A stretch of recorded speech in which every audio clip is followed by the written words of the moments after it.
Hello foodies, welcome to A1 cooking Vijayawada. చూడండి, దోసలో పచ్చనగపప్పుతో చట్నీ చేస్తున్నాము. చూడండి ఎలా చేస్తున్నాము. స్కిప్ చేయకుండా చూడండి. Thank you.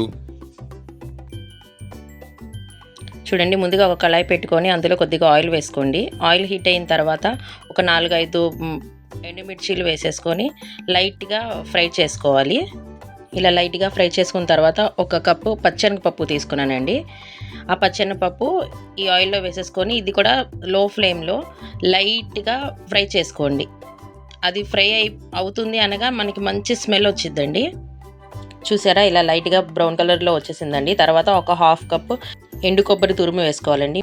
మీ దగ్గర ఎండు కొబ్బరి తురుము లేకపోతే ఎండు కొబ్బరి ముక్కలైనా వేసేసుకోవచ్చండి. వేసుకొని లైట్గా అది కూడా బ్రౌన్ కలర్లో వచ్చే వరకు ఫ్రై చేసుకోండి. ఇది అంతా లో ఫ్లేమ్లోనే చేసుకోవాలండి. హై ఫ్లేమ్లో చేస్తే అంతా మాడిపోయిద్ది.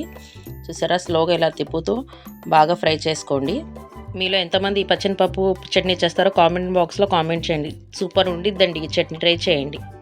చూడండి, ఎండు కొబ్బరి కూడా బాగా ఫ్రై అయిపోయింది. చూడండి, ఇలా లైట్ బ్రౌన్ కలర్లో రావాలి. తర్వాత ఒక జార్ తీసుకొని ఆ జార్లో మనం ఫ్రై చేసుకునే దాన్ని ఈ జార్లో వేసేసుకోండి.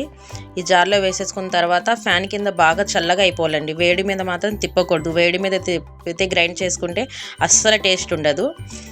చూడండి, నేను ఫ్యాన్ కింద పెట్టేసాను, చల్లగా అయిపోయింది. దాంట్లో 6-7 వెల్లుల్లి రెబ్బలు వేసుకోండి. మీకు సరిపడినంత ఉప్పు వేసుకోండి.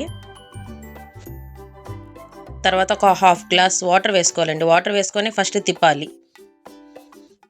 చూడండి, మన శనగపప్పు చట్నీ రెడీ అయిపోయింది. అసలు దోశలో ఉండిద్దండి, సూపర్ ఉండిద్దండి. మీరు తప్పక ట్రై చేయండి. వీడియో నచ్చితే లైక్ చేయండి, షేర్ చేయండి, కామెంట్ చేయండి. Thank you for watching.